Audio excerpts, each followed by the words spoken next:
Washers, welcome to the Metal Connection, the connection to all things metal. I'm J-Dub, and today we're doing a Halloween Spooktacular. Oh, we totally forgot to put on our masks and stuff, but we were all going to put on masks. But anyway, yeah, we're out here doing the Halloween Spooktacular. We all picked a bunch of albums that we think are spooky, evil, occult, spiritual, gory, slasher, just all those sorts of things. Anything that kind of revolves around what you'd see in horror movies, scary movies, spooky movies, around Halloween time, all that kind of stuff. So yeah, this probably might be some heavier stuff, but if someone managed to pick some lighter stuff and it still managed to be evil and spooky and horror, hey, that's possible too. So yeah, I don't know if anyone actually wants to volunteer first or kick a start, and if they specifically love Halloween and in particular. Yeah, I'll go first. Gentlemen. Okay, cool. Okay. For my first Halloween record, I pick Ice Earth Horror Show. Okay, interesting. This is a concept album dealing with your favorite monsters like Frankenstein, Dracula, the Wolfman, the Invisible Man, the Creature from the Black Lagoon. So yeah, this is a great little album for Halloween. You know, you can play it at a Halloween party. You know, heavy metal Halloween party. So yep, Halloween. Iced Earth Horror Show. That's my first pick for the Halloween albums. My second that's a good album. Yeah, that is very, very good album. A lot of people really didn't like it because it's a concept. You know, there is a couple of great songs on here. There is probably one or two songs that are a little bit mellower, which but it's still a great album. I would love to it's not one of my more favorite Iced Earth albums, so I didn't think of it to pick it, but it certainly obviously is within these themes and realm. in the horror theme. Great artwork too. Yeah. The second album and band that I want to show is FKU, which is Freddy Krueger's Underwear, and this is a speed metal out of Sweden, and they do all songs on 80s horror movies. Cool. So like you've got they sing about Friday the 13th and shit, and you get a little comic book with that's cool. So this is a great horror themed. That's the band there, looking like the zombies. Right.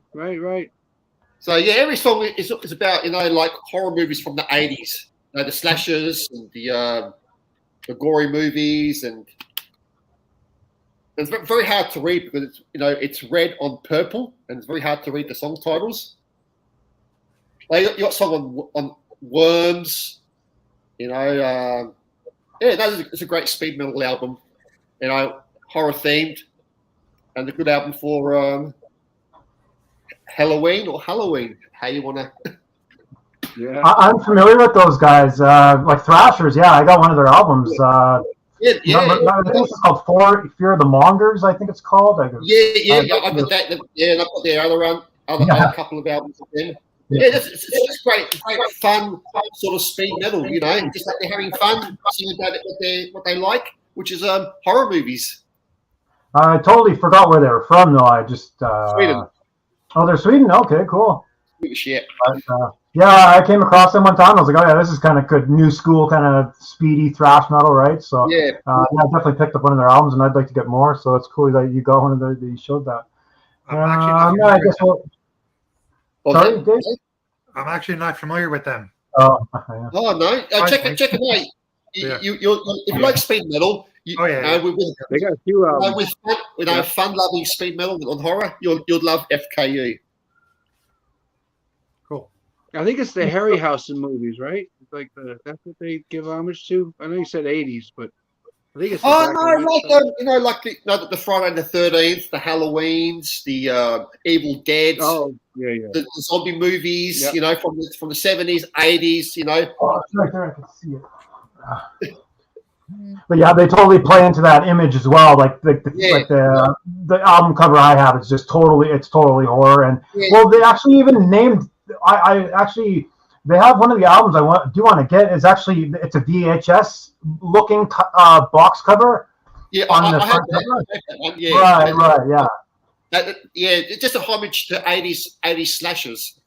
Yeah, it's an 80s slasher, like it looks like an Yeah, VHS box cover on the front, but yeah, it's a great. Yeah, yeah. We'll continue on. That was a cool pick, and then we'll continue on a little circle here. So, Brian, if you want to go up next with a couple picks. Oh, I got a few. One of my favorite bands, and especially when you talk about Halloween, everything just comes back to what I actually do drawn into Black Sabbath. Here we go. Nice. Right. So the big elephant in the room for Halloween, and I'm probably going to play him on Monday all day. But what The I managed to original pick, Doom Evil. yeah, I know. But what I managed to pick was something close, and it wasn't Black Sabbath. So I picked really good band. I think they're from Pennsylvania. It might be. I think it's Pennsylvania.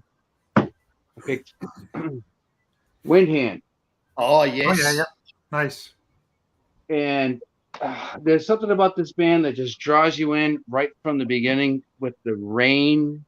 You know, on the first song, like circling. You know, it's almost like sounds like horse gallops with the drops coming down, and then it brings you in. Then you got the fuzz tone, and then it encompasses you in a tempest, and then it just gives you these heavy fuzz rip. Yeah, I brought that one up too. I've seen them about 4 or 5 times, and they're always with another band, or they're always opening up. I never saw them like on their own tour, but yeah, you were talking about that band, that album. Yeah. I got Yeah, all the plastic on. Yeah. This is a great album as well. Very Oh dark. man, it's a perfect 10 out of 10.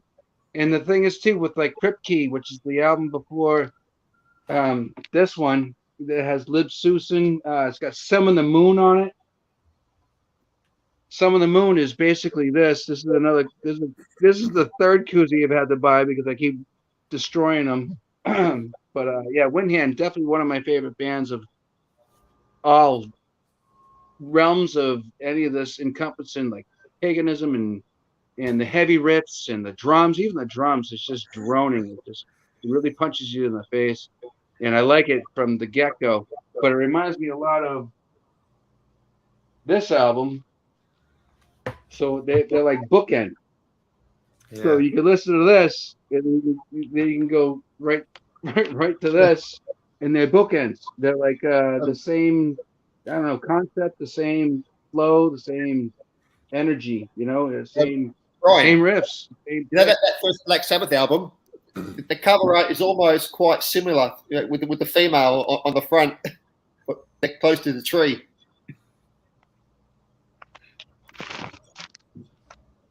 I didn't catch any of that. Oh, I said the first Sabbath you're album, looking up. you know, it's almost similar to the first Sabbath album. You know, the woman, you know, with well, they have live from elsewhere too, which was I don't know if that was limited edition, but that's on Relapse Records. Live from Elsewhere, it's got the same kind of cover as Live Undead from Slayer, but it's just Live Elsewhere. I think it's an hour. I think it's a good solid hour, and it's basically like a greatest hits album. If you've never seen Windhand or even know who they are, where to start, that's a good album to start. Yeah. I know you can stream that on YouTube's and whatever. Well, this is my only Windhand I do have in my collection, but you know, like I sort of didn't know about them till I heard a song of them, and I just picked this one up to give a listen, and yeah, I loved it. You might need to find another room, bud. For your signal, it's just you're cracking out. Oh, really? It's good. It's really good on my end. Yeah, me too. Probably Yeah. your Everything else is flowy. Yeah, it's good on my end. Yeah, so I believe you made your. Brian's frozen. Oh, right. No, I'm good. Oh, well. That was my first pick. Yeah, no, I believe he didn't even make both picks. He just made the one. We'll give him a second to get adjusted here.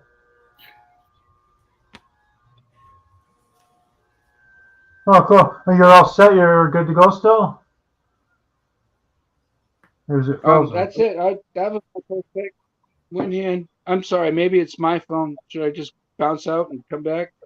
No. Maybe if you want to try that, but if you want to show another one, we were gonna show two each round and kind of do it a little faster. But you want to show another one? I'll do two. Oh yeah. Ooh, we got a little sample of it there. Oh, okay, yeah. It's a signed copy. Okay, good. But yeah, I'm picking that. That's an original Mega Force or no bonsai. It's a bonsai. Wow. Nice. Wow. Yeah. I was looking at that and I was like, somebody's got to pick that. Somebody's got to pick that. Yeah, well, I didn't pick it because it's obvious. Some of them are too obvious. And I got just to go with that theme too, but I got my Live Undead here. Oh wow, the EP in between. Oh yeah. Wow. And that's an original. Yeah. Oh, that's rad. So, I loved reaching for like Haunting the Chapel, and I think South of Heaven is my favorite Slayer album, but I like the older stuff. Show No Mercy, even Rain and Blood, I probably, I wouldn't even, I don't know. Yeah. As far as picking that for an album, but cool. Those are great pick. yeah, that's it. I have more. I didn't want to eat up a lot of time. No, that's a cool pick. Yeah, no, I'm glad that Slayer Hell-Awaits made it a pick because I didn't grab it. And I was like, oh man, like somebody, hopefully that makes an appearance. And yeah, luckily enough, it surely did. So that's definitely a right on spot on pick with that. And yeah, great stuff. Yeah, I guess we'd be moving along. Heavy Metal Maniacs next. All right, guys. So I kind of threw this together quick there, Jamie, bud. Not hard for you. Yeah. It's so my first pick is I'm big on I went with some gore death metal. Obviously Carcass came to mind right away, but then I'm like, no, that's Carcass is too easy. So my first pick is Exhumed. Death Revenge. Okay, that's my first pick. Yeah. I love Exhumed. I'm a big fan of any band that sounds like Carcass. I love them. So, huge Exhumed fan. That's my first pick. It's definitely fits the Halloween theme. Yeah. You're gonna pick any Exhumed album, really, couldn't you, Dave? Yeah, really. Yeah. I have a few. Yeah. This was the first one I grabbed, so I'm like, I'll do this one. Yeah, it's a cool cover. I really like the cover art on that album. It's really it's awesome cover art. Yeah. Is that a '90s death metal album? I'm not super familiar with that. No, this is a 2017. Yeah, okay. Yeah, it looks a little newer, but sometimes you really never know. It's an old school art style, so I was like, I'd actually sure. Yeah, it's great artwork. Yeah, it is a great album. And going along with Brian's bonsai pick there. Oh, you lost Brian. Oh, I'll watch for him to come back. Is my second pick is Possess. Oh. I was going to pick that album, but I thought somebody else would pick it. So yeah. Yeah, I mean, what the hell? It's an evil album. We all know it is. So it's Possessed. 7 Churches, and this is actually on Bonsai as well. Bonsai Press. Yeah. Beautiful. I was going to pick that album too, Dave, but I thought, because like when Jamie had said sort of the evil sort of, evil album, I was going to pick Possessed, but I thought somebody else will pick it, so I didn't pick it. It's a great album. I mean, this has two of my favorite Possessed tracks on it, Pentagram and Satan's Curse. I love those 2 tracks. Yes, I love those tracks too. So Dave, I mean, the whole album is good, but I mean, it's a classic album. I mean, there's many say that this is the very first death metal album. I don't know. I'd kind of dispute that, but Well, yeah, I was going to ask you. I was To going to ask you. me, this is more thrash than death metal, Yeah. but yeah. You know what I call it? Yeah, I What's love that? that album. I call it I love that album. Everything was Yeah. collapsing, so I had to restart. Yeah.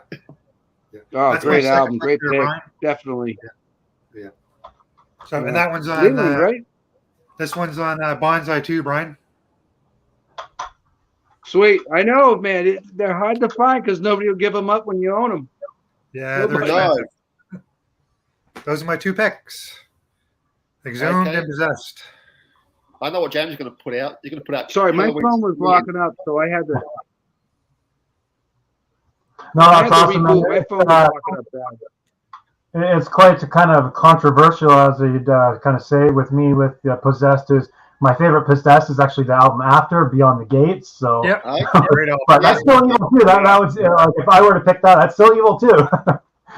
But, I just thought I'd mention that. But people always think I'm just a wacko, and I say my favorite Possessed is actually Beyond the Gates. People are like, what? Yeah. But My favorite is the new one. Oh, really? Actually, it's weird. I had never got around to even listening to it or ever Me checked it either. out. But I heard it's great. I heard it was great. Yeah, no, it's not their first album, but it's more death metal. It's not the pure thrash anymore. Right. They got the more darker sort of. It's almost blackened death thrash, like I said, like the first album. Yeah. I could kind of see them sounding a bit like maybe like a Sodom or something along those lines. Yeah, a little bit like that. Yeah. Like what Sodom sounds like these days or something like that, or even Crater. Well, maybe early 2000s Crater. Wouldn't say the new Crater, but early 2000s Crater when they actually came back, pretty aggressive. But, yeah, I guess I'd be up next, and I'm going to couple killers here. We're going to go old school Sam Hain, just because I don't think anyone else owns it, so I don't think anyone else would show it tonight. So I got to be the one to show Sam Hain here, and obviously, just if someone's not even familiar with this, you could just look at the cover, and this just reeks Halloween. There's practically Halloween covers on it. There's basically Halloween-looking characters on it. And yeah, we got Diablos 88, and there's even a song called Halloween Number 2, which they kind of just morphed into Halloween 1 and Halloween 2 or whatever. But November's Fire, Death to Walk Tonight, Mother of Mercy. But oh yeah, this is just pretty well like classic Sam Hain here, Glenn Danzig. But yeah, just I like that better than Mystical. It's weird because it's almost. Sam Hain definitely has a different vibe to them, even though the themes are kind of a little bit more similar, but the themes are a little bit more darker. But anyway, it's just they've added like a little bit more of like a darker gothic edge. Like there's even goth keyboards in some of the albums, and some of the songs. And yeah, it's very kind of it's much darker. It's not as accessible as the fun punky Misfits songs. I guess you got to sit down and kind of like.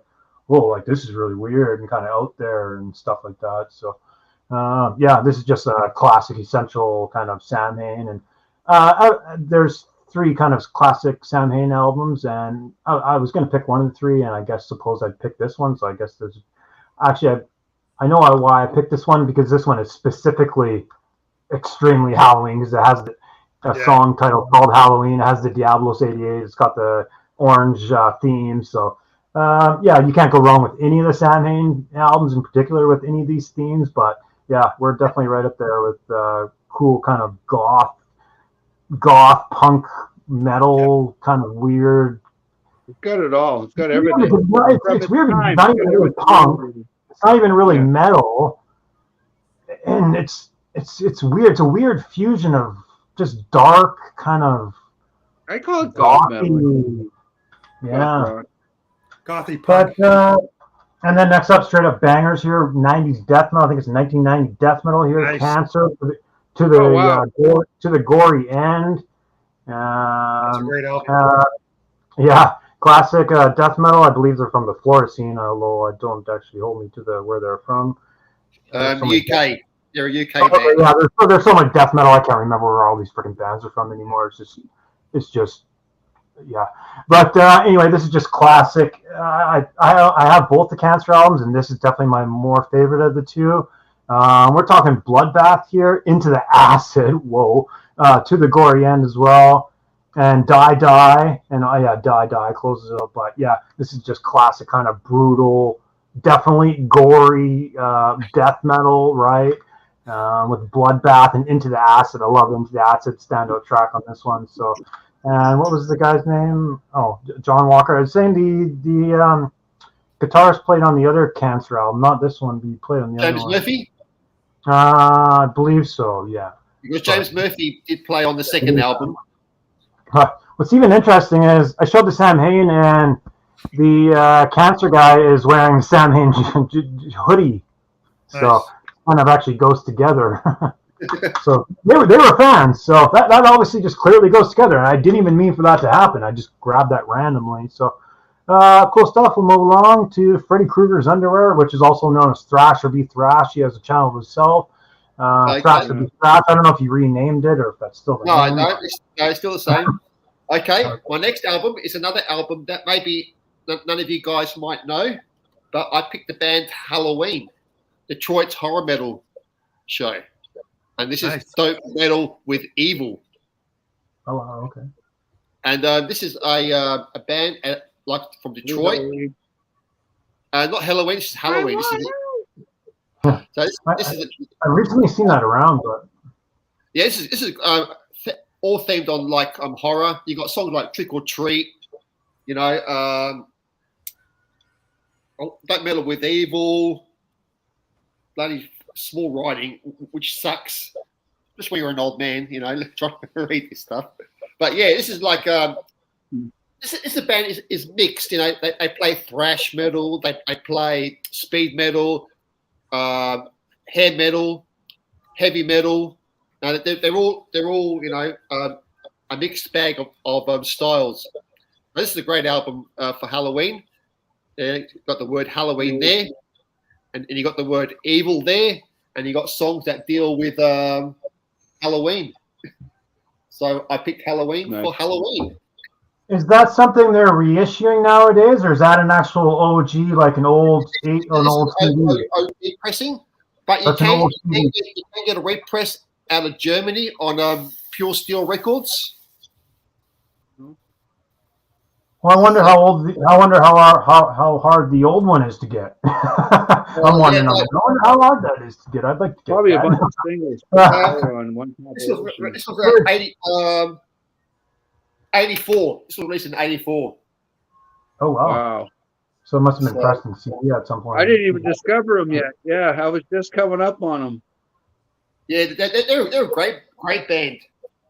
Okay, my next horror themed record is Nuclear Assault.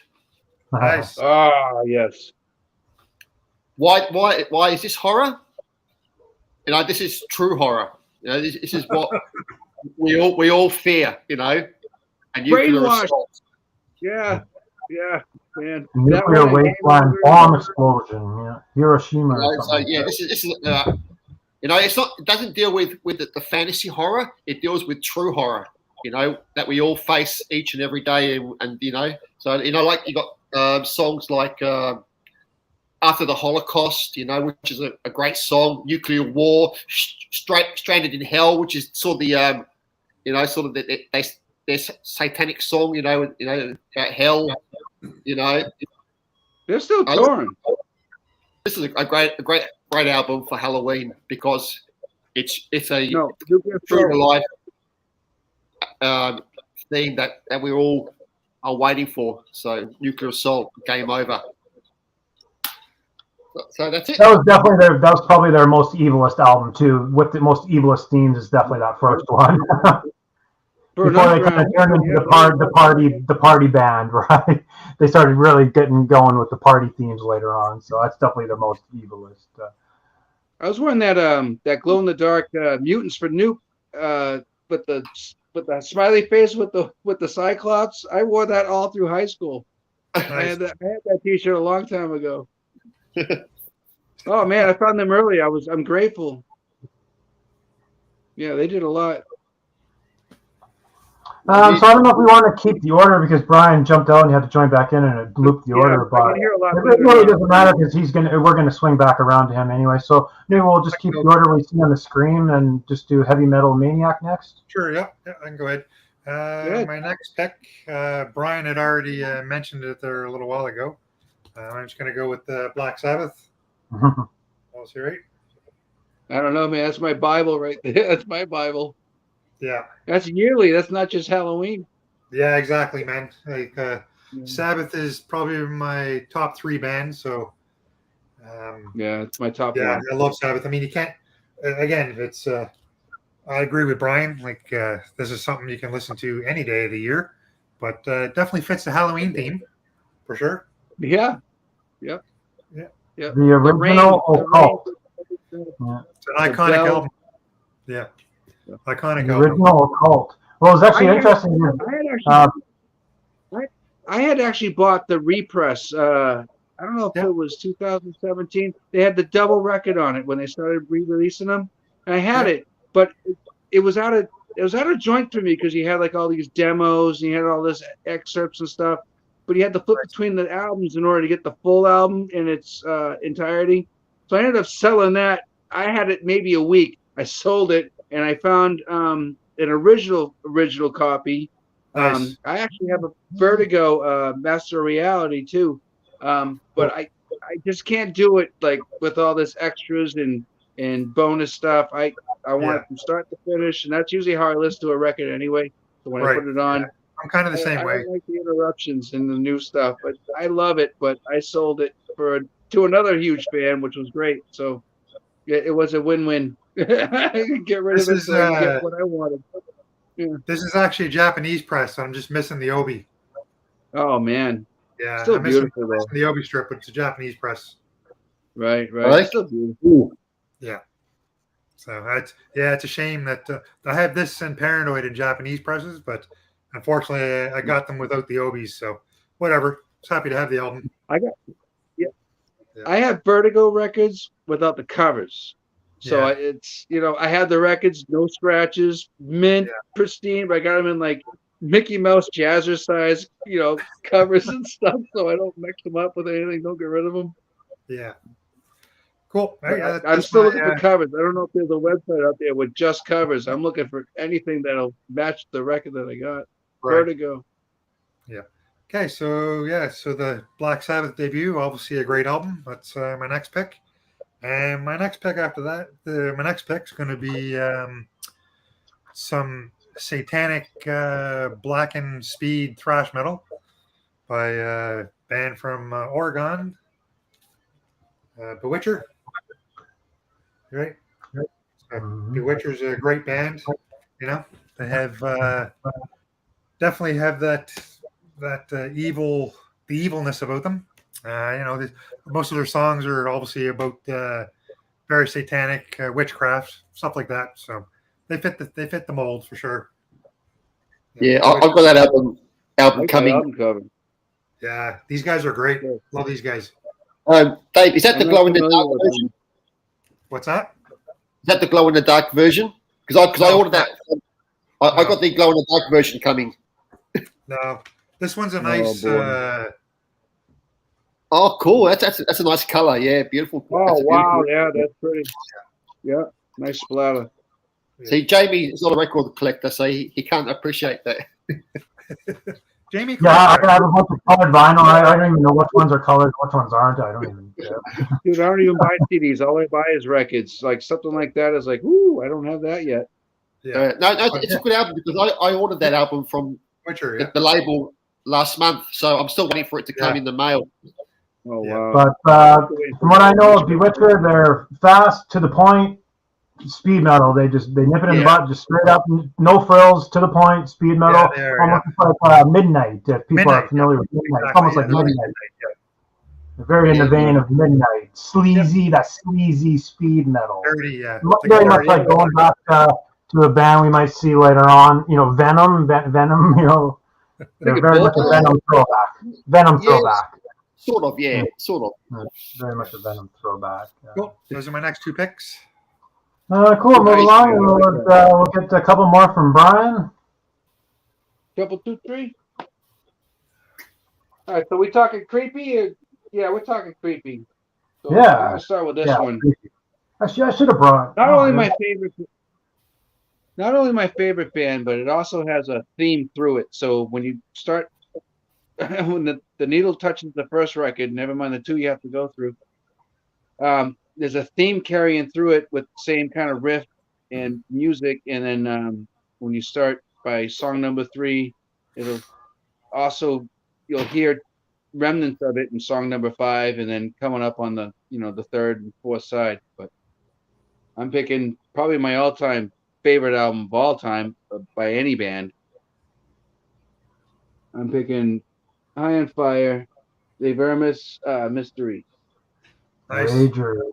And King of Days. Actually, it starts with Pearl Green, and then King of Days. They're kind of related. They're bookends, but there's stuff in between. But then there's Madness of an Architect. There's there's a bunch of stuff on here. Oh, I can't see. I didn't bring my glasses. The Vermis, the Mysteries too. Romulus and Remus, and of course every album's a little unique to itself. But this album like tells a whole story. I'm not even sure what it is, but the music in a whole it wraps each side up very nice. Side 1 to side 4. Good. Oh, That's cool. one of my favorites. Cool. Oh, and another one. That High and Fire is a great band. Yeah, Ragers. Yeah, The one of my favorites. The only one I can't find is I can't find the live Silly Fire 1 and 2, and then they have that other one, that Relapse Records live album. I can't find that on a record. I got everything else. And I'm gonna pick album title too. Conan. Oh, Conan, Conan, yes. Conan. And this is the live album, which I'm not sure if a lot of people have this, but they just came out with a new album as well, which is beautiful, but they're starting to get a little more, I don't know, developed with keyboards and dark harmonies. But Conan with like Hawk as a Weapon. No, it was my note. Sonora, Satsumo, Hawk as a Weapon, Battle in the Swamp, Thunderhoof, even Gravity Chasm, Revengeance. That's like a greatest hits in a live album, but I don't know anybody else that really has that.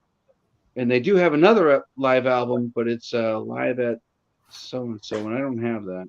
They have the green amp. I got that other live. Yeah. That's my 2. I mean, I had a bunch more, but I just didn't want to take up your time. Yeah. But that's a great album. With High on Fire, good luck saying that album title. That in Mysteria of Dominus. That's a hard one to say. Mystery. Yeah, my phone froze up. Yeah, those guys are Ragers. Mike Pike likes to keep it fast. He likes to keep going fast.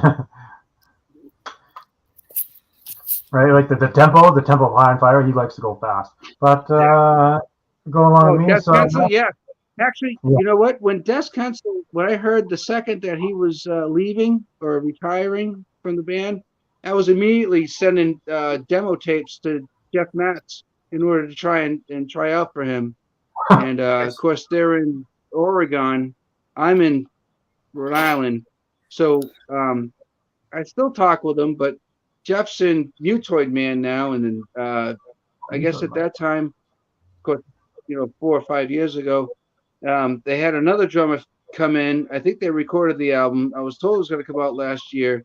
It didn't come out. Then they switched drummers, and they got the guy from Big Business playing drums for him now, which he's doing a phenomenal job. They're actually playing in Connecticut here in another month. So Nice. that's 2.5 hours for me, but I might go say hi. I hope I can. I don't have a car, but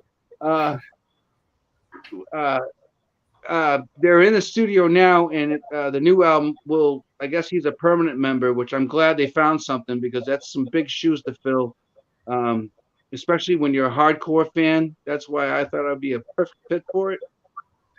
But this guy is doing a phenomenal job, and they're in the studio now. I think re-recording everything they did with the last drummer to whatever erase whatever that was. But that was supposed to come out already a year ago. Now it's going to come out next year, so we'll see what happens. But yeah, Jeff is playing in Mutoid Man with Brodsky there, so they're doing stuff, and I guess they got a new album coming up soon.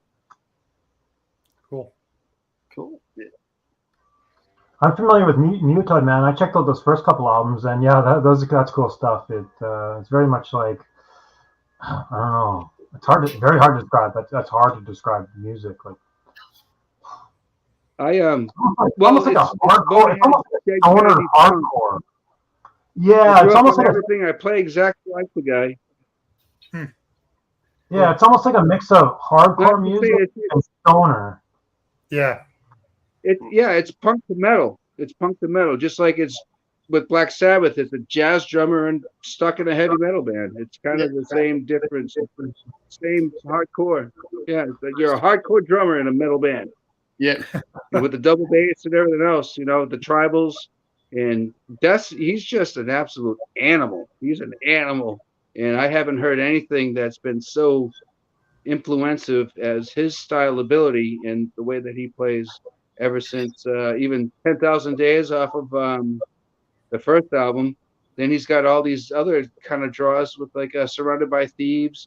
I was actually going to pick, I don't know if I picked it. I might have. I did. Death is Discommunion. Oh, you can see it. Death is Discommunion. There's a lot of tribals on that. And there's the Stakes for the Divine, which How Dark We Pray is probably one of my favorite tribal breakdowns that he does in that album.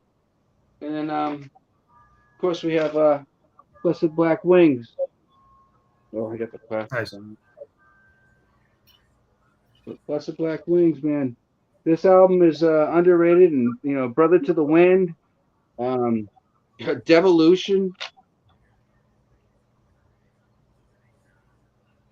This album is just top notch from top to bottom, and I don't even know if that's before he quit drinking and quit drugging, which I think he was high as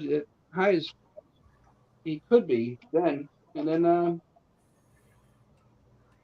no, that's it. That's the only ones I pulled. But talk about an ever expanding band, growing mature, plus with the speed metal, and it's actually stoner.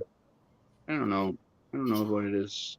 Stoner metal doom, stoner metal. There's no blues to it, but he's got solos all over the place. It's crazy.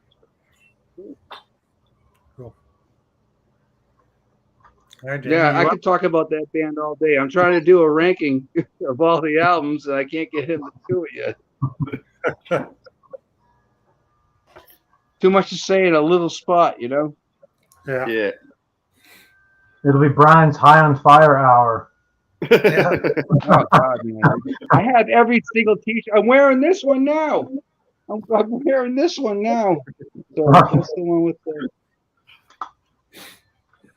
There you go. They're hard to find. I have every single t-shirt from every single show I've seen for the past 10 years.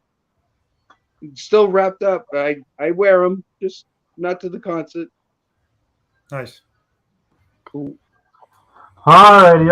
How do I describe this one? We'll kind of leave in a bit of a lead segue here, but this black metal band popularized symphonics in black metal.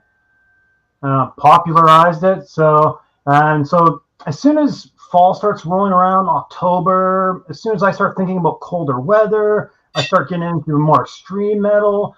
But this band specifically was one of the first bands that I got into, that does this kind of symphonic black metal and stuff like that. But as soon as Morning Palace comes in with those keyboards and hits you with that atmosphere, the lyrics come in, Dimmu Borgir. As soon as he comes in with the lyrics, it's just the atmosphere and everything with the keyboards. Everything is just kind kind of just blew me away the first time I ever heard it, and it's still it's still amazing now, still this day. But Dimmu Borgir's 1997 album, Enthroned Darkness Triumph, my favorite Dimmu Borgir album. But Nice. yeah, we're straight up here with the just super satanic themes, pretty much. In Morning Palace, Spellbound, in Death's Embrace, Night Masquerade, Entrance, Master of Disharmony, and Succubus and Rapture. But absolutely love this. I still never forget the first time I ever discovered Dimmu Borgir. It was probably a couple years after this album came out, and there was a live video floating around, a Dimmu Borgir live video floating around of them performing Morning Palace, and I clicked on it, and it looked like exactly like what the visual I was seeing as well. Like the visual matched the music. I was like, this is incredible. Like, and at that time, you didn't have access to this kind of stuff because the internet wasn't around really quite yet. So you had to really be in the underground to really know this European metal that was going on in Sweden at the time. So, and I was just a little kid at the time, so I wasn't allowed to tape trade and that stuff. Came a little after, but anyway, the first time I seen this kind of stuff, it was just like awesome. I knew of death metal. I knew of Cannibal Corpse and Deicide. I knew of like the American extreme metal. I knew of that stuff. So like this stuff wasn't like blowing me away in terms of speed. It was just I had never heard like the atmosphere and the way everything was going. Anyway, incredible stuff. Like this is incredible stuff. Yeah. But yeah, this is my favorite Dimmu Borgir album, so I had to pull that one.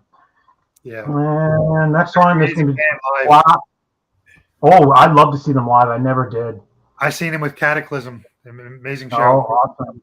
Yeah, it would have been cool to see them back in the day when the original lineup was still around. Yeah. But I had that that live Dimmu with Dissection DVD video, VHS video with both bands on them on the Nuclear Blast. Yeah, nice. Yeah, they're a great band. I like the early stuff like For All Tid, Stormblast. Yes, me too. Right up to not considered the early stuff.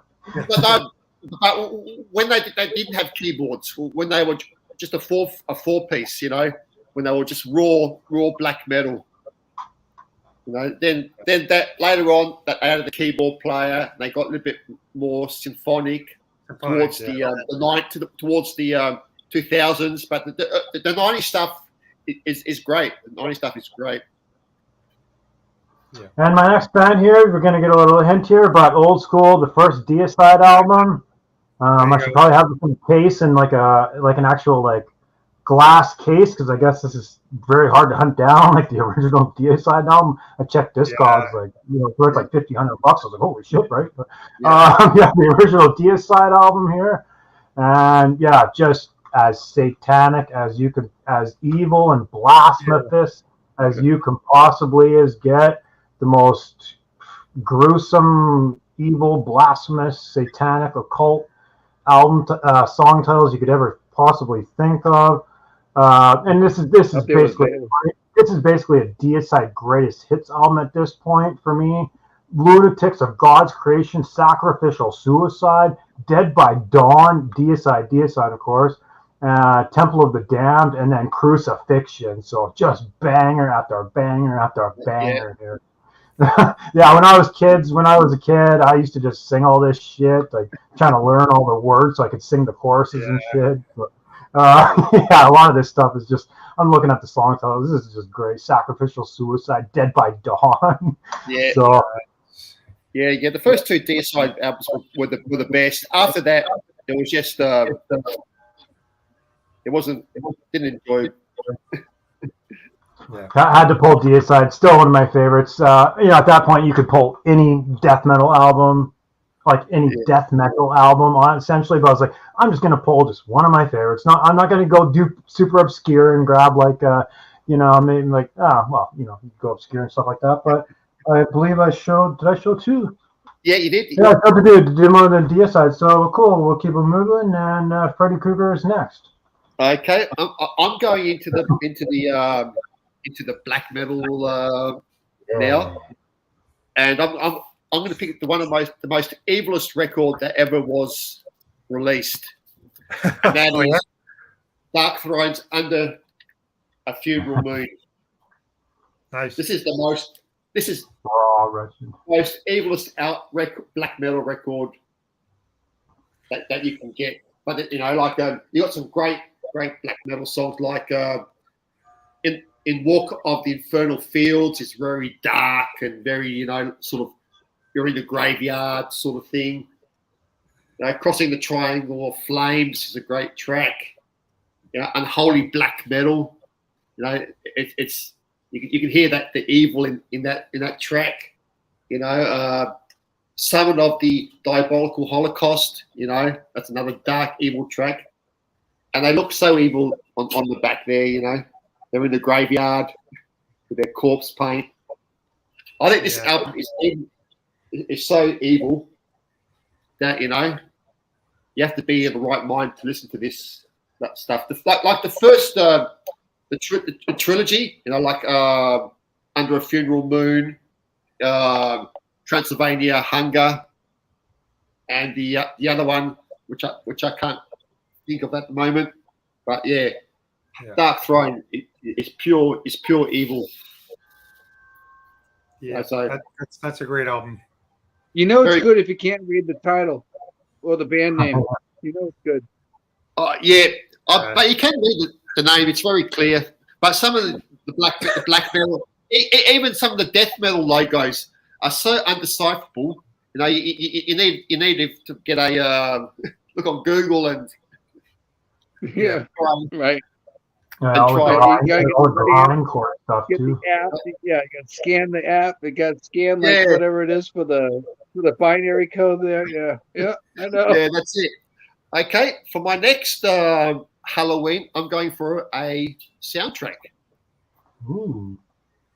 And that movie is Rocktober Blood. Nice. I never even heard of it. Never heard of it. I was waiting for Trick or Treat. I thought you meant the fast way. Yeah, the fast way Trick or Treat. Fast way. No, I thought you meant the fast way. A 80s slasher movie. It's got some. The band that sings on here is a US band called Sorcery. Ah. The band is Sorcery, and they play in the movie as well. But you've got some great. Wait a second. Are you talking the 70s? Are you talking the 70s? There's another band that. Oh, I gotta find it. I'll send it to you, J-Dub. Yeah, there's two sorts. There's one American Sorcery, and I think there's one European Sorcery as well. So this could be the 70s Sorcery, the US bands, the 70s band.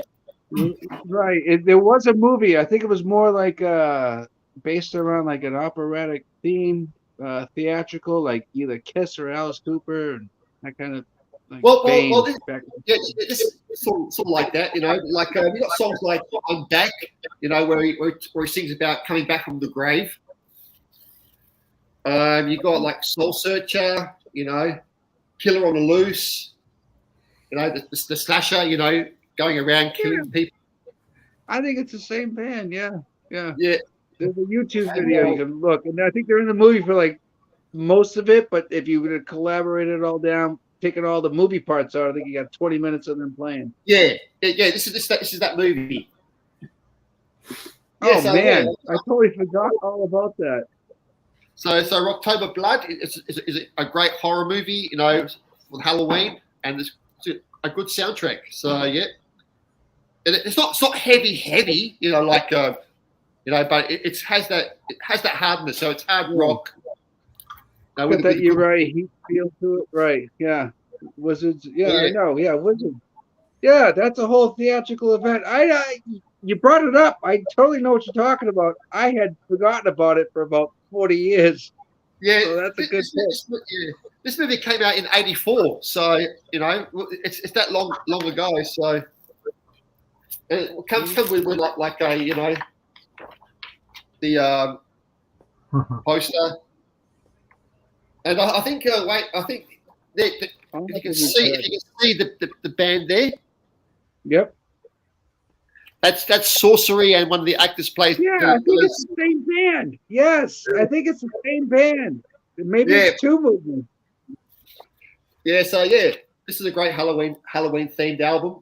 So October's Blood, OG musical soundtrack. Cool. Wow, nice. That's an original press.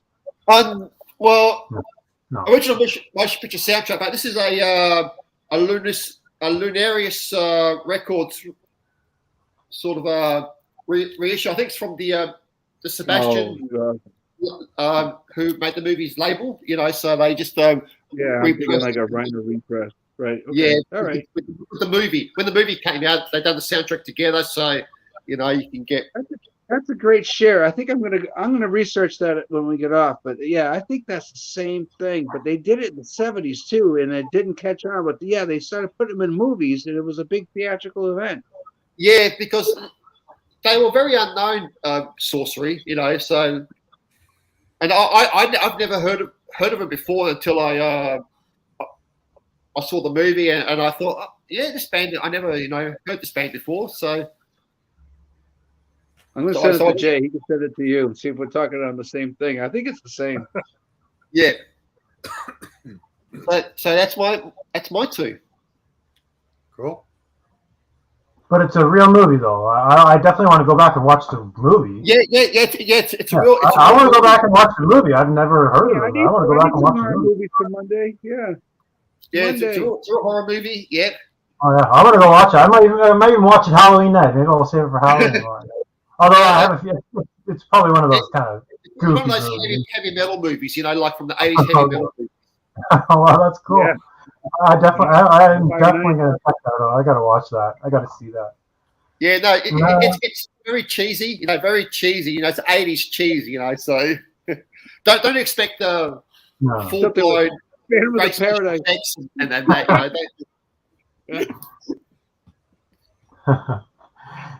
Cool. Heavy Metal Maniac, if you want to go up next and show us a couple. Sure. My next one is going to go with Merciful Fate. Melissa. Oh, yes.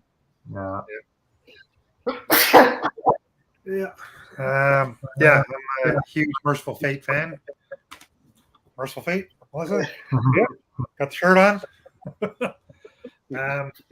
King Diamond's on tour right now. Yeah.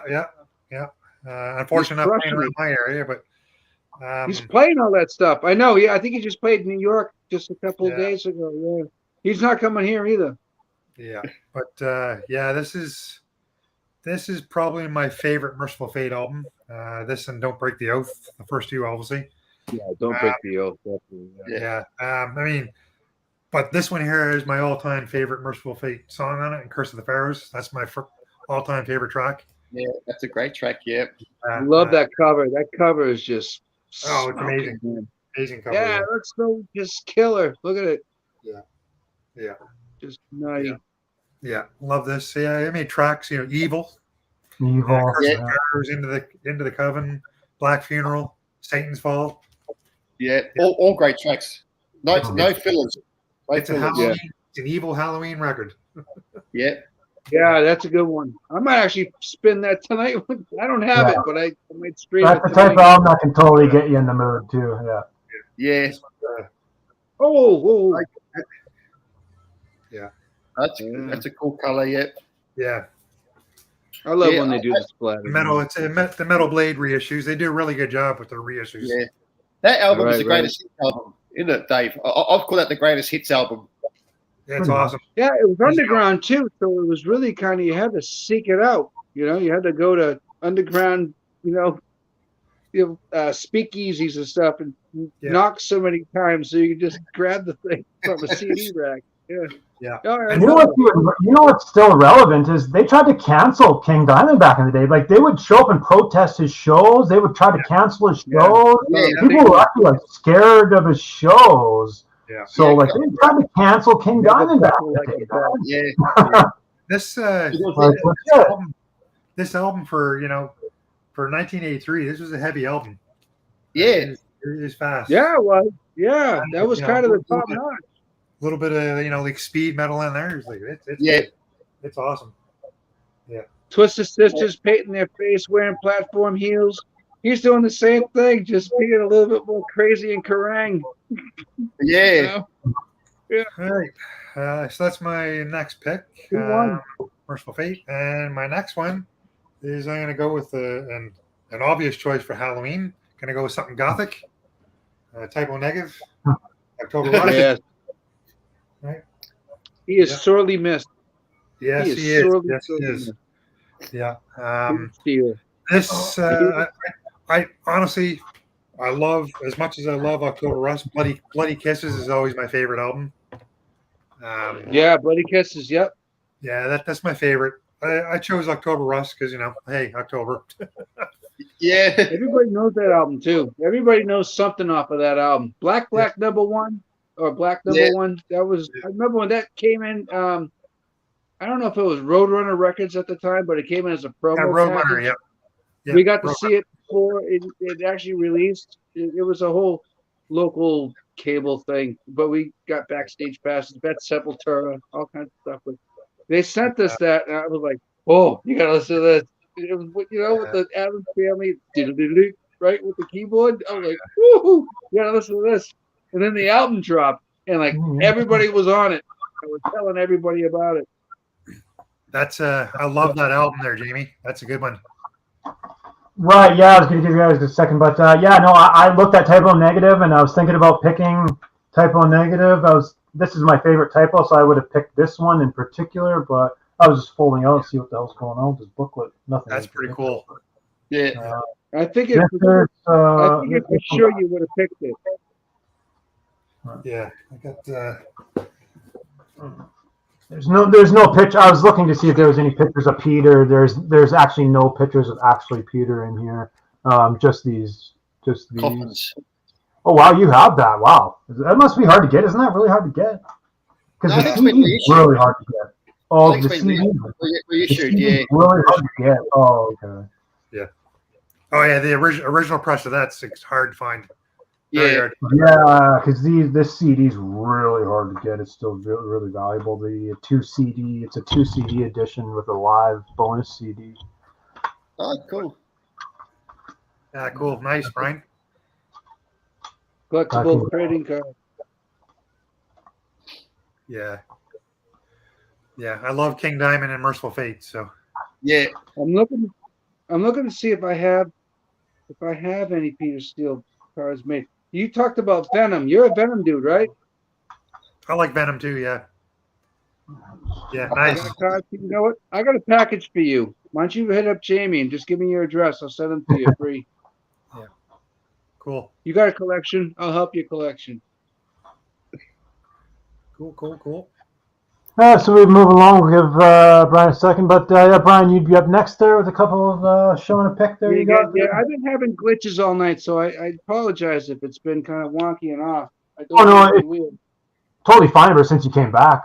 When you rejoined, totally fine. Oh, it's been just as terrible since I've come back. I've just been trying to not leave again. So. On our end, it's fine. On our end, we hear you. All right, so we're picking creepy and scary. I'm picking In the God of the Vita by Iron Butterfly, and that's an original press, my brother. Oh, nice. That's my original press. Cool. Okay. I love that. I love that song. That 24-minute The whole track. album's good. Yeah, I like the whole album. Yeah, the whole 24 hours of it. It's great, you know. Yeah, 24-hour track. Yeah. King Crimson's up there too. Yeah, I like a lot of that too. But this explains itself, you know. Just listen to the drums, listen to the keyboards, turn off the lights, put on a candle, smoke a doob, whatever, man. They definitely took psychedelic, darker. Like just they made psychedelic like very dark and.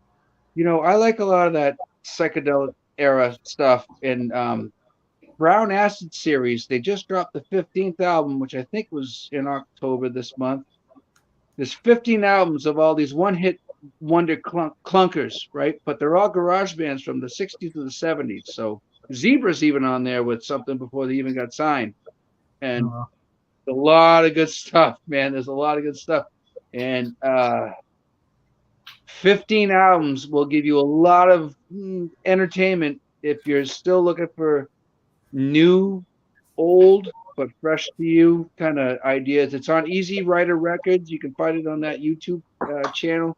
They keep promoting the hell out of it. You can buy the records. I think it was $125 plus shipping, would be probably 135 maybe or whatever, for a box set, and you can get like all 14. But Nice. they're still building up, and there's a lot of stuff because they're buying out all these labels that have gone wayside because everything's digital. Am I picking another one? All right. if you got I another think one, I'm yeah. gonna pick one of the. I think I'm gonna. All right. I'm just saying. The Iron Butterfly speaks for itself. That thing is beautiful, and my wife, classic. fucking hates it. But I'm gonna pick the quintessential funeral doom, most morbid, dark Halloween album I can ever find in my life. I met these guys on Flag. They're one of my favorite bands. They have a new album coming out. Oh, Bellwitch, yes. Witch and Mirror Reaper. So Nice. I think if you have a turntable and you can only afford 10 albums, you should buy that one. You should buy at least that one and keep that in there for Halloween, Christmas, Thanksgiving, anything to chase your relatives out. It's a great one. It's perfect. It's perfect for any mood. But I'm telling you, put one solitary candle in a corner and just punch out and just listen to it. It's all one song. So it's I was trying to see like how many sides it had. It had 4 sides, but I was trying to figure out side 1, side 2, side 3, side 4. But it's hard to read because it's so dark and crimson and all that stuff, bloody, right? I got that on CD. As above, so below. So that's how as above. As is first side, above second side. But it's all the same. Just pounding your face. I saw them live, and I actually watched the drummer take a nap for about a half an hour before he had to get up and do his part, and then just kick in, and then the keyboards came back in, and of course we did that for another 30 minutes, which it was brilliant. It was one of the best things I've ever seen in Boston in my life. But the smoke machines and the lights coming down, and it just the crimson pails, people were mesmerized. I don't know how many were stoned. A lot of them were drunk, but they were just like, you know what I mean? Just dizzy, standing in place. You know, it was crazy. It was one of the most groaning things next to Ohm that I've ever seen. Right, that album was very hard to listen to all the way through because, as you said, it's so long. You know, you just can't just sit down and listen to the whole album in one hit. You know, it just gets too monotonous. You have to listen to it. You know, you have to be really listen to a 24 minute track. Or over an hour's worth of music, one song, over like an hour and something minutes, you have to be in that really mood to listen to it. This is one of the most killer album artworks I've ever seen in my life, right? But again, we just lost this artist this year. He just passed away. I think he was 79 years old. 79. He just passed away. Yeah, he just passed away this year. It was really heartbreaking. I want to say around May. I didn't look it up like an idiot. I should have, but yeah. Yeah, we just lost him. Yeah. But too long. Oh, but the depth of his artwork, his artistry. Yeah. And it actually matches the album. And it's only one drummer and a bassist, singer or growler, and the guitarist.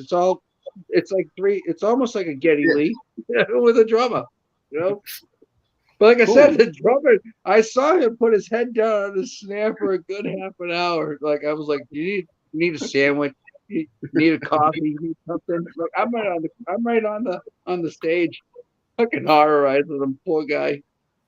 Can't hear me over the ear bleeding fucking feedbacks and everything else that was going on. But met them after the show. They gave me the last flag. Cool. Oh yeah. I still have 2 more. Okay, cool. Yeah, we're. I don't know if anyone. Maybe I'll show 2 more, and then we'll see where everyone's at. But how do I describe those guys? But yeah, pretty much British demonic thrashers. Yeah, UK demonic thrashers here. Onslaught, The Force, and this is legit one of my favorite albums of all time. If we talk all the albums behind me here, and I thought I could maybe only pick 20. This might be really in my top 20 that I might pick, top 30. But yeah, we're talking one of the greatest albums of all time. Straight up evil. But not only that, it's catchy, it's riff-tastic, everything is there. Yeah. But Riff-tastic. Nice. Oh, riff-tastic, everything is on fire here, and it's evil. The singer's kind of like barking out these kind of blackened almost hymns almost in a way. Like black metal wasn't around back then, but it almost is like taking that blackish turn. But the song titles here is very occult, like Bathory type stuff. Organic. They like to call it organic. Yeah. Let there be death, metal forces, fight with the beast, demonic, flame of the Antichrist, contract and blood, and thrash till death. Oh my God! Top to bottom, this album to me just stands up with any with Metallica, Slayer, Megadeth. This album to me blows some of those albums actually away. Yeah. But yeah, I love this album. To me is nuts. I love this album. Yeah, that album is better than Kill 'Em All. Definitely blows Kill 'Em All out the water. Yeah. What do you think of The Power from Hell, Jamie? Did you like that album as well? Power from Hell, oh yeah, that's definitely much more raw. Oh yeah, it's a little more raw too. Yeah, more punky. That's more punky. Oh, it came a little before, yeah, it's a little more raw, right? But in this one, they kind of cleaned it up, but then the riffs just started coming, but they still kept it evil. But yeah, I absolutely love it. But which one is that? The Force. But I don't know if anyone's ever seen this in their life. I've never seen this in my life. You don't know if you guys can see this, but the outer CD has holograms on it. You can see it right there. Oh yeah. I do have some of those CDs. And it's all over. There's pictures. There's letters. Look at the four. You can see it right there. Just glared. The 4C. You can see it. And then there's pictures of the band too. There's pictures and stuff. It's nuts. Oh, how the hell do you do that? And this is hologram. You can see that the back of the CD. This is the hologram. It's holograms on the back of the CD where the song is imprinted. But I've never seen anything like this in my life. Oh yeah. Oh, I can see it too. Yeah. Wow, that's weird. Cool. But this is from Stormspell. This one's a thrash metal from Stormspell, and they do it as well. You know, like the hologram on the outside. Both. Yeah. Holy crap. Yeah, that's neat. Nuts. That's nuts. That's nuts. Yeah, that's really like. I don't buy CDs. I don't get that kind of. I have etchings and records. Yeah, me too. Oh yeah, so do I. Ooh, etching. But classic cult for me. Classic cult, just evil thrash. Like it's not just like the USA thrash, like the Metallica thrash, the light kind of moseying along with classical stuff, right? The classical.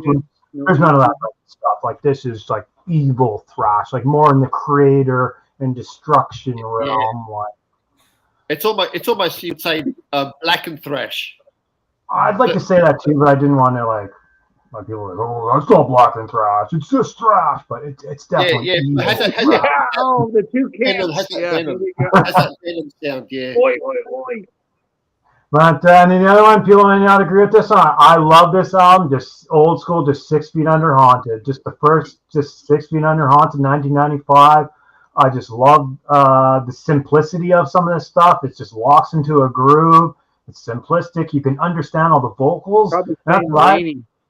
And that's what I loved about it when I was a kid, is I could decipher all the vocals easily. Like just like by listening, you can decipher because it's not so fast that the vocals aren't getting spit out so fast you can't understand it.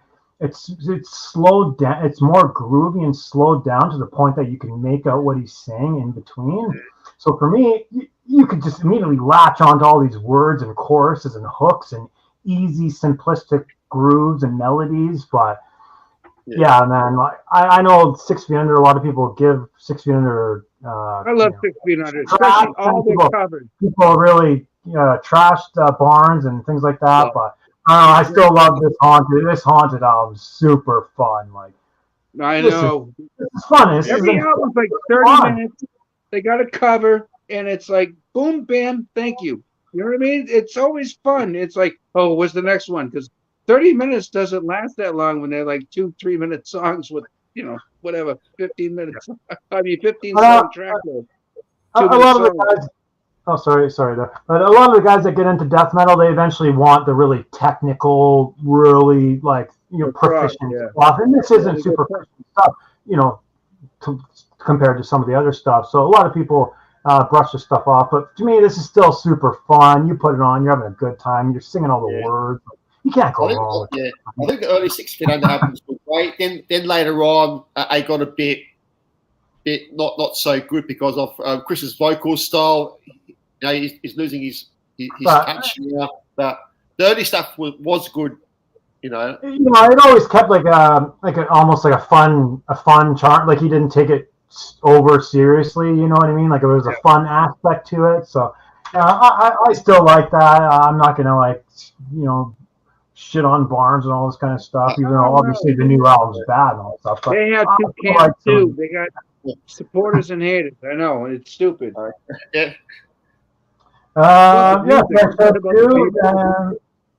showed the two, and I'm not sure if anyone was down for another round. I know I could probably do another round. I don't know if anyone wants to blast another round. I've got a few more. Sure, maybe we'll blast through another round, and then maybe we'll put the next on it. But maybe we'll blast through another round then. Cool. Freddie, if you want to go up next. I got some honorary mentions. I like to mention. Blast through a couple, and maybe blast through. Autopsy. I want to mention Autopsy. Oh, wow. Cannibal Corpse. I think are two great bands which are Death, the first Death album, Scream Bloody Gore. The reason I was because it got me in the mood with slasher, but I sold this one day with old Cannibal Corpse shirts. I sold this one day. Nice.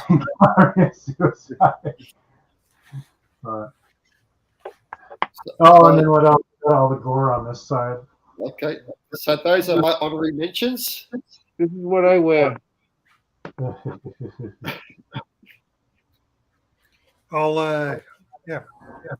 Okay, so I'll show you my two albums that I want to. Okay, the first another Halloween album that I say this album is better than the first Black Sabbath album. Ooh, that's a fighting words right there, Junior. And that band is Black Widow with their album Sacrifice. Oh God, I know that. Nice. Yeah, that's pretty brutal. This album beats the first Black Sabbath album. It beats. And I just found that like months ago. I'm new to that. Yeah. Yeah, this is so evil, so satanic. They had an album after this which wasn't as good, but this debut album is so good. Have you heard this one, Dave? No, I haven't heard that. If you listen to this one and the first Black Sabbath, you'll love this one more. It's got some really evil tracks. I just found it because it came through my feed. Yeah, that's crazy. It was in my suggestion. I was like, what? The devil there. You got songs like Sacrifice, which is the longest song on this album, which is 11 minutes. You got Come to the Sabbath. It's got Attack of the Demon. It's all like a cult, sort of sacrificial, sort of doomy 70s proto metal. It's riffs. It's riffs. Yeah. Top to bottom. And you know what? It's not heavy front loaded either. It's more No, the back end. yeah, it's Yeah, so it's good. like when it's finished, you want to like, is there another album? And you're looking around because there isn't. No, the follow up of this album, they went a different direction. You know, if they kept up with this style of metal, Right. you know, rock, this band would have been so bigger than Black Sabbath for sure. Right. Yeah, yeah, but yeah, timing is everything. The Yeah. year, you know what I mean? Yeah, and then everything is like sabotaging everything else because that whole scene is getting saturated with all kinds of clones and wannabes and. True. You know what I mean? But this came out in 1970. What year did the first Sabbath come out? First Sabbath? 70. I think it was 69, wasn't it? Yeah, that's 70? 70, I think. Oh, Pretty sure No, I same think year, it was 69. same dude. year as this band. So, yeah, I guess because Sabbath got onto a bigger label. This was released through, I think, Vertigo back in the day. Because 71, I think, was I can't remember what it was going up against, but it was Master Reality was with I think they're going up against Deep Purple. Probably, yeah. Burn. You know, I think it was I know, Burn. yeah, no, Yeah. CBS released this one. CBS was on CBS, so I don't think CBS really wanted something so dark on You're their a label. witchcraft band. Yeah, they're awesome too. Yeah, this is a great. You know, They're like good. this band Coven. You know, that band Coven with the female singer Yep. back in Yep. the day. You know, some great sort of doomy, dark, evil sort of satanic sort of metal. And another Heavy band. Temple's up there right now. Heavy Temple. And hold on, this Sun Voyager. You like female vocals, that kind of style? It's good. I think he's a male, but it's still they're playing live tonight in New York. Fucking awesome.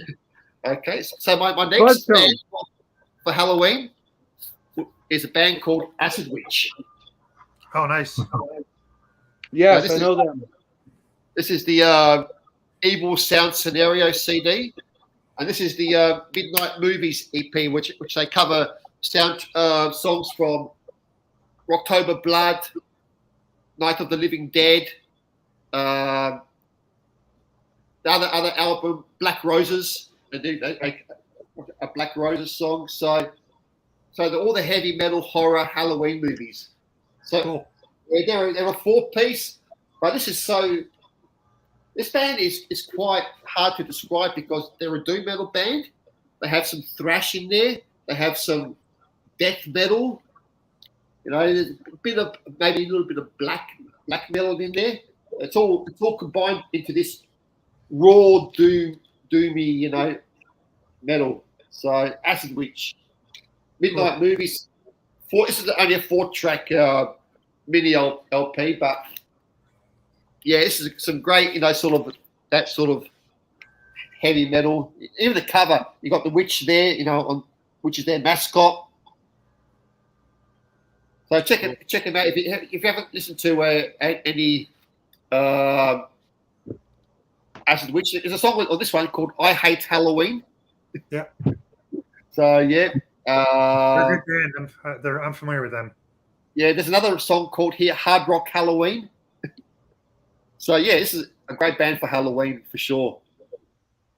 So do check them out. If you don't check them out, beware the witch. She'll get you. Nice.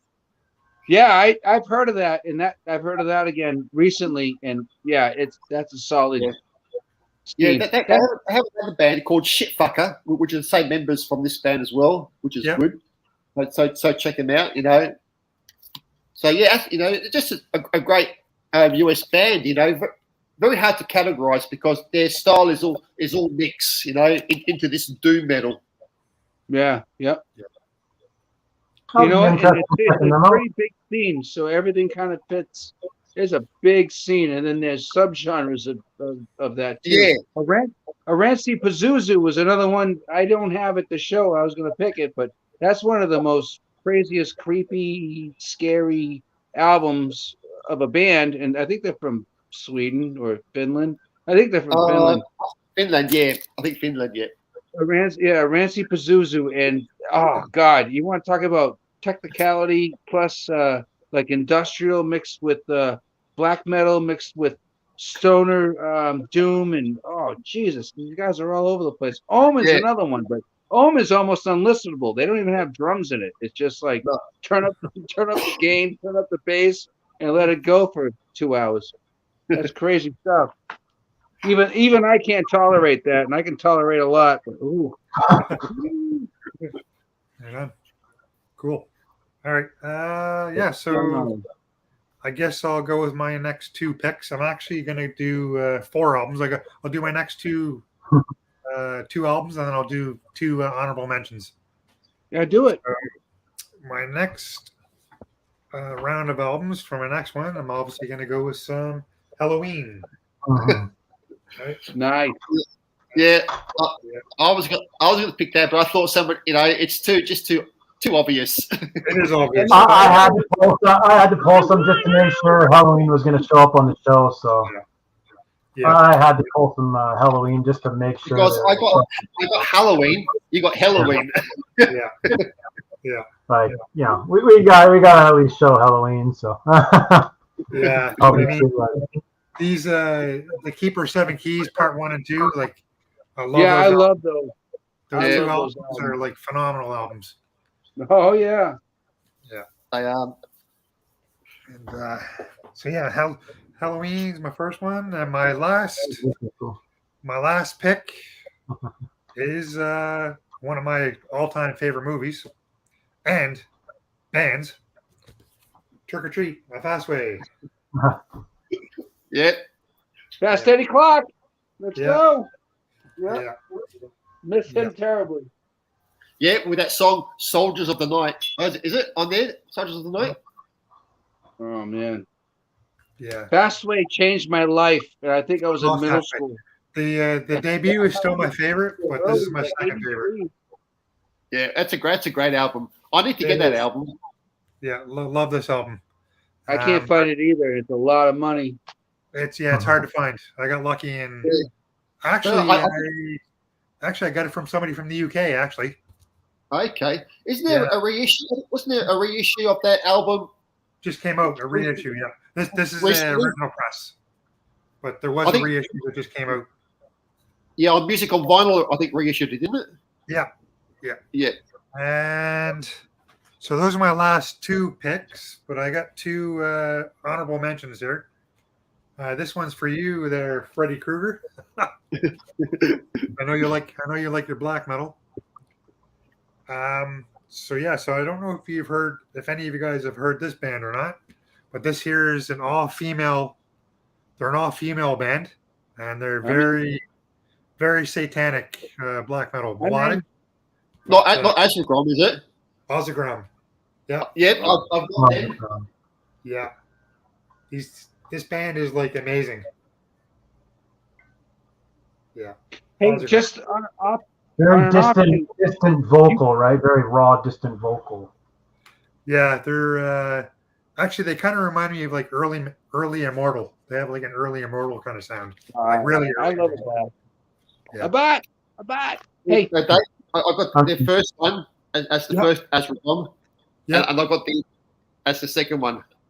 Yeah. Oh wow, that's pretty. Yeah, I got that also on vinyl as well. Yeah. But I mean, 2 different ponds. Yeah. Yeah. This is a great band. You know, I got the with the patch. Yeah. Oh, cool. Yeah. I collect those too. The sticker. Yeah, this is a great. They're only a 2-piece. They're only a 2-piece. Well, they were a 3-piece, but now they're 2-piece now. They were 4-piece as well. Yeah, they were a little bit. Yeah, because the guitarist was one of the guitarists was from Burning Witches. She played in that band for Sonia Animals. She played guitars on that band for a bit. Yeah. So it's very dark, very evil. Yeah, this is a great band. Yeah. It is. And this one's for you, Jamie. This is my last pick.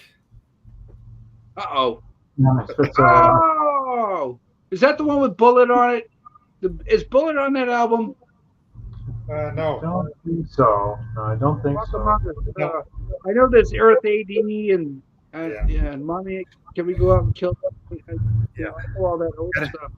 Can't do Halloween without some Misfits. So Yep, the original horror punk fun.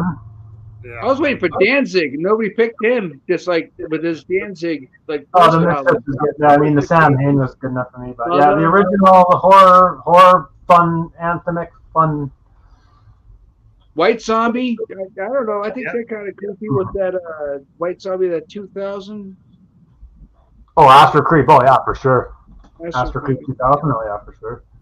Well, you know anything Rob Zombie, but yeah, cool. Right on. Heavy Metal Maniac showed us a bunch of albums there. Brian, you have any more picks, or do you have any more I have a albums? couple. Yes. I'll Oh, make right it on. quick. I got a couple. All right, these guys have been around a very long time. From Japan. Church of Misery, Master of Brutality. Ah, You cool. know this album? They do City on Fire with Rock and Roll. They do a cover of BOC on here. You were talking about BOC, bro. Okay. And Yeah. the back of the album is I forget his name. I'm not into my serial killers, but Is that Ted Bundy? Ted Bundy? yeah, What show yeah, series? yeah, Ted Bundy, yeah, the clown. Asabath did has the artwork on their album cover. Yeah. Oh, yeah. That's a great band, Brian, because you know, I heard them one of their early albums, and it was very psychedelic. That You know. album's 30 years old. Yeah. 30 years old. They're a great band. Yeah. All about the serial killers. All about the serial killers. California, like just listen to that and just let the rest of the album go on. But yeah, they do have that BOC cover on it. You might appreciate that. Which one? Is Don't Fear the Reaper? That's the only BOC song. Requiem. No, Cities on Fire with Rock and Roll by Church of Misery. Okay, I'll check that They out. have a bunch of albums. They're hard to find. They're rare. I bought this at a concert, and I bought the first one for the 30th year release, right? People were like, they didn't have enough money. Like their card wasn't going through. I was like fifth or sixth in line. I was just going to buy a T-shirt. And that record sitting there, I was like, oh, is anybody buying that record? Oh, no, we're just going to put it back in the box. No, don't put it back. Just hold on to it. I'll be right back. I swear to God, the ATM was like literally, if I got out of the line, here's the ATM. Here, I'm getting my money. Yeah, I'm getting my money. Yeah, here's your money. Yeah, give me that record. And it was the last one they had. So it was like, whoo, because I hate to pay overseas shipping, man, because you pay $25, $35 for a record, and then it's $45 for shipping, and it's like it's a $30 record or whatever, you know. I'm used to that too, but not when it's staring you in the face, you don't, you know. Yeah. Well, here's another one, and I'll try and make it quick. You know, Throneless. No, never heard of it. It's 2 songs. Well, actually, it's 4 songs, but 1 record. So, Born in Vain and Cycle. It's up there with Alistair. They have 2 albums out. Do you know anything about them, Alistair? No. They're newer, like kind of doom metal stuff. Senseless and Oracle, but it takes you on a journey. And I don't know if you know like Monkey 3, or if you know something of that nature, where a lot of the technology is mixed in with sludge, but it's really heavy. So it's really overtoned, almost like a toned down Pig Destroyer, almost. Okay. It takes you on a journey. It's not very long. It's like, you know, maybe 40 minutes, 50 minutes each side, but it's fun as hell, man. And it's all one song. It just broke it up with song titles which don't even pertain to the. Cool. Do you know anything about this New York band, Seven Sisters of Sleep? No, never heard of them either. Nope. All right. These guys are heavy sludge from New York. The guitarist is in jail for probably the rest of his life. And they only put out, I think, 2 albums. And they have a song called War Master. which there's a video for, which is pretty pagan-esque,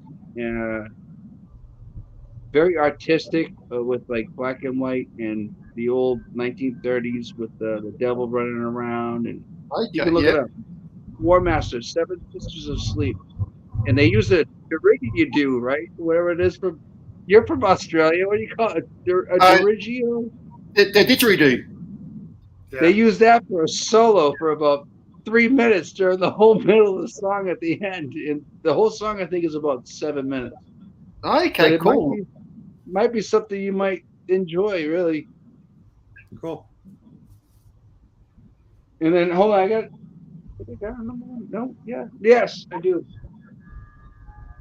I had it right here.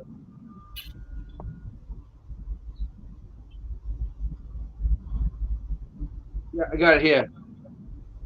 These guys, I don't know what happened to them. They got 2 albums. Saw them live. I met them. They signed my album, and they disappeared. So I have no idea if they're still together. I have no idea where they're from. I don't even know what's going on. But Primitive Weapons. Okay. I never heard of them either. The whole album is freaking phenomenal. And what they really do, which is like the big hit for me off of this, is Whistle Past Your Grave. And the drummer is just heavy, like Tool hitting, like really heavy Tool guy. You know what I mean? The 8 flailing arm hangers and all that kind of crap. Boot stomp, a lot of boot stomp, thrashy, heavy, growly, screamy. The singer is phenomenal, but I saw him live and they just absolutely blew me away. And I was walking in, just grabbing my first beer, and I was just stunned for about 40 minutes, just watching these guys just tear up a stage with nobody there. There was nobody there. It was like me and maybe, the staff. You know what I mean? 6:30 in the afternoon or at night. Cool. Check that out. Yeah, You should. Please look it up. It's hard to find. Like I said, I don't even know if they're together anymore. That Seven Sisters of Sleep, guaranteed that's out of press. Guaranteed you're never going to hear them again. And they only have 2 albums. But if you like that heavy, thrashy, doomy, like really demonic, like growls, that's the dude for you, man. cool. And Okay. Check it there was out. that other band. You might know it. Heavy Metal Maniac. It's called Hell. He's got 3 albums. Yeah, I know Hell. They're all UK. red covers. Yeah, from the UK. I don't have any of his stuff, or I would have pulled him for sure, because that stuff reminds me of Halloween all day long. Yeah. Cool. That Throneless album, the Throneless band logo is really cool. That speaks to me, but hopefully I would hope the music would match the band logo, that Throneless. Yeah. It's called Throneless. Oh, Throneless, yeah. I'm telling you. Throneless. The band logo is awesome. Like, if I seen that band logo, I would definitely click it. I want to hear this. Like, Yeah. that looks cool. Yeah, it's almost black metal, isn't it? Almost No, Cool. It looks like it'd be like a melodic black metal. No. I'm on Spotify right now. I'm listening to it. I'm telling you, this thing scratches a lot of the itches that people are looking for, and I think we only have 1 album, and I think it's out of print. Yeah. When I saw this come in, when they were coming in for the bins for records that I used to distribute, I kept this one because there was only 1. I was like, what's this? Right? It's still sealed until I got home. I was like, oh, I'm never letting this one go. Alistair is another one. Black Magic, Alistair. It's the red cover. It's got the fingers and stuff, and it's got nothing but the eyes. It's creepy. It's good. I'll send it to you, J Dub. It's pretty. Yeah, I'll check it out. Oh, check it's it good. out. Female singer. Female. Oh, wow. Oh, yeah. Huh, cool. I'll finish out a couple picks here. We'll show a couple, but anyway, Tim Ripper Owens, before he joined Judas Priest, he was in Winter's Bane. So this isn't the original cover. They reissued it with a reissue cover I hate this cover, so I did have to mention that. But anyway, Winter's Bane, Heart of a Killer, Tim Ripper Owens, 1993, Love pre-Judas Ripper. Priest, because he would have joined Judas Priest around 1995, and this is 1993. So, yeah, I don't know whether the Judas Priest guys actually ever heard this album. I don't think they actually did. Yeah, I think Tim Ripper Owens. It's another band. Split Camp band right there with the Ripper Owens and then right. And I think Tim Ripper Owens was also, I think, was in a Judas Priest cover band, and that's how they heard him. So, but anyway, the Judas Priest guys should have actually heard this album, because oh my God, this album is incredible. Actually, even before the vocals, the proficient players, like it's like technical, progressive, almost thrash metal. Like it's not fully thrash, but like it almost has like a Iced Earth chug. But anyway, the level, like the precision, the technicality of the guitarist and things like that, it's like technical, precise, kind of thrashy, progressive metal.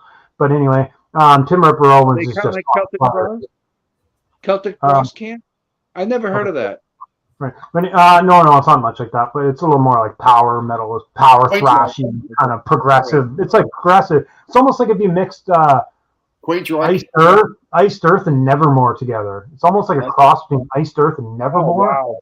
So if you do like both those bands, this is for you. But anyway, Tim Ripper Owens is on fire. He's screaming. He's hitting high notes, like falsetto high notes. So Tim Ripper Owens, this is his best performance you could ever hear. So if Judas Priest turned you off, like the Demolition album and Jugulator, if those albums turn you off, go back and listen to this, and you might respect him a little bit more before he joined Judas Priest as well. So again, you might get a little bit more respect from the guy if you go back and listen to what he did before he joined Judas Priest.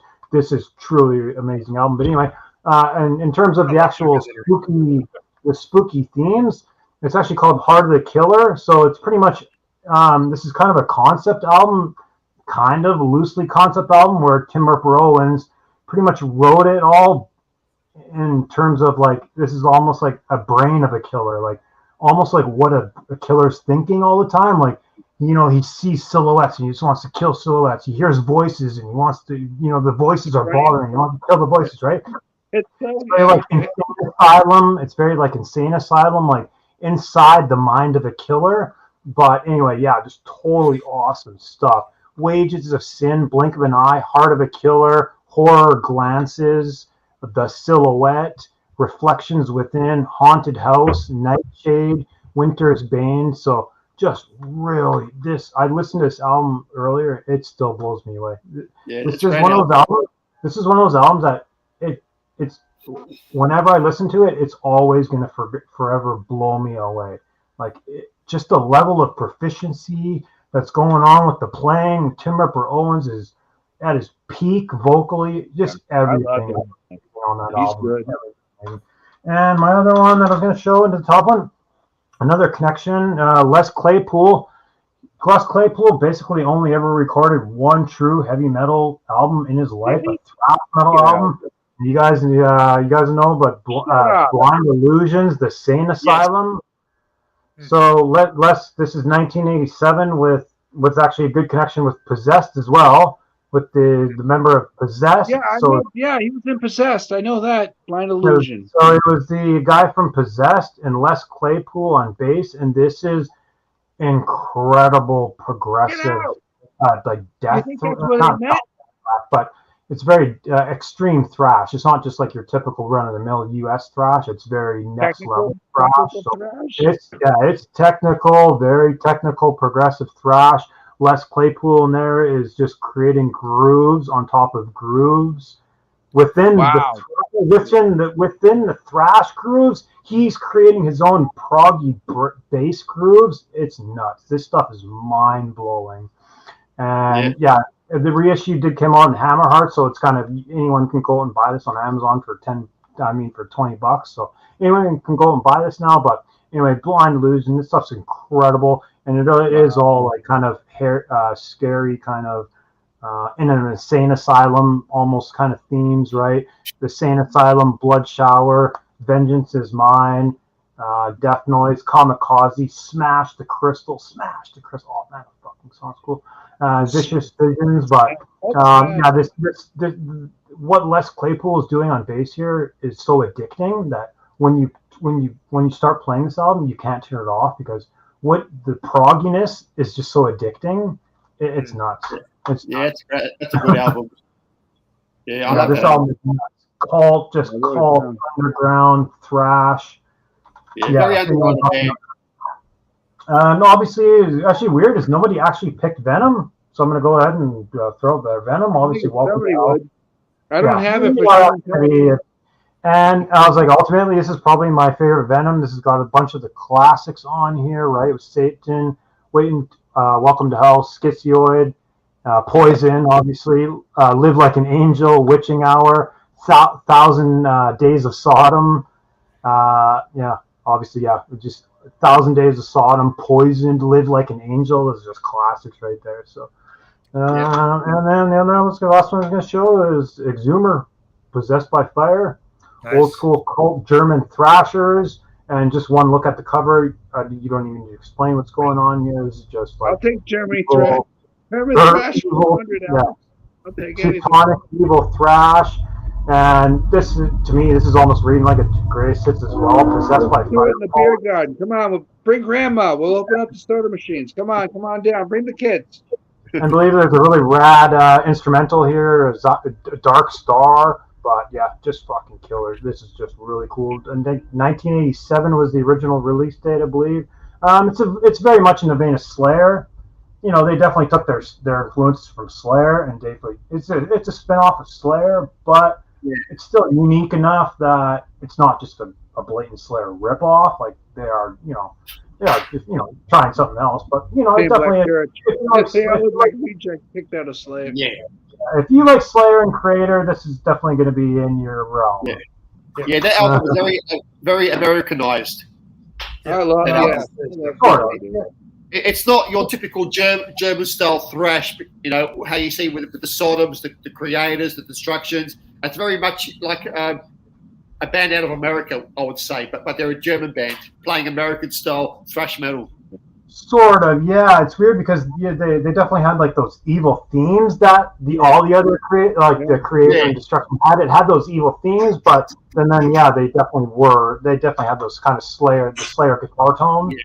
They had that Slayer guitar tone. Is probably what you're thinking of, like the American style kind of thing. Yeah. But cool. Those are kind of the albums I show. So, but anyone knows. I think at this point anyone would know that.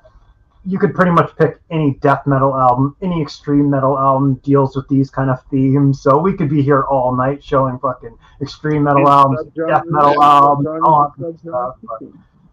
But at this point, we'll kind of nip it in the butt. But what do you got there? Oh, Plasmatics, Wendy-O. Maggots, maggots. Take a hairdryer. It's not kind of like a spoken word album. No, it's like a mini movie. It's got. They created like a goofy mini movie, almost like what MOD did there.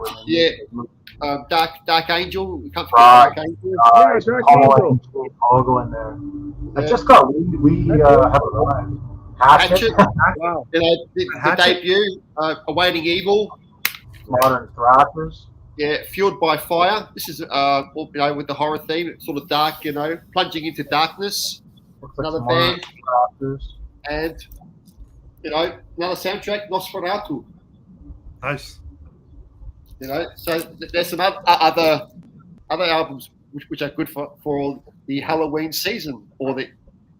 We haven't even touched the 70s yet. Oh no! Like Jamie said, there is so much out there. Look at Lucifer's friend. Oh, nice, man. You probably had the laser disc. That's awesome. That's an awesome movie, man. That's great. Yeah. Blood red vinyl too. It's pretty cool. Oh, come on, show me. Come on. Look at him. I don't want to have to whip it out. This one's color vinyl, but it's still sealed. I haven't opened it yet. I'm drinking blood. Raspberry cola. Oh yeah, that's a very red. Yeah. Oh wow. Oh, the label too, huh? God, Yeah. I gotta get my. You know, I should open this, see what color vinyl this one is, but it's still sealed, and I don't really want to open it. Yeah. What is it? What is it? Nosferatu. Oh, Nice. oh, This is the Klaus Kinski 1978 version of oh wow. Nosferatu. Oh wow, it's still like super. Yeah, it looks thick. That's a thick looking album, dude. Yeah, it is. It's I think it's about 180 The 180? grams vinyl. Yeah, I've been buying Rush that are 200 gram. You know what? You can, not to say that you can hear the difference. I'm telling you, the needle stays right where it's supposed to. It doesn't bounce and stuff with all the low bass that they're trying to pump into it. It's awesome. I'm telling you, it's good. Yeah, like so. Yeah, this is a great little stream. Yeah, yeah, for sure. I was like, oh man, I definitely want to do like evil themes and evil horrors because as you know we already said, but like as heavy metal fans, there's so much stuff to choose from. At this point, it's just kind of just fun to just pick out some of our favorites. So It's not even metal too. You got some horror rap as well. Like some horror rap or yeah, I could probably find some people rap. Okay. horror rap. There's horror rap. There's some country bands that do the hillbilly horror. Hillbilly horror. Hey, Adam, Definitely, these themes fit heavy metal really well, and it's quite a fun little task to go out and pick a bunch of your favorite evil themed albums and things like that. But I want to thank all the guests for showing up. Thanks for all you guys doing this and participating. yeah, but I mean, Without you, there would be no hit the show. There like would be no. subscribe button, and we'll see you again with another episode. Yeah, and we'll all say our goodbyes and get out of here. I guess. Mosh, subscribe, and see you later. Right on. Yeah.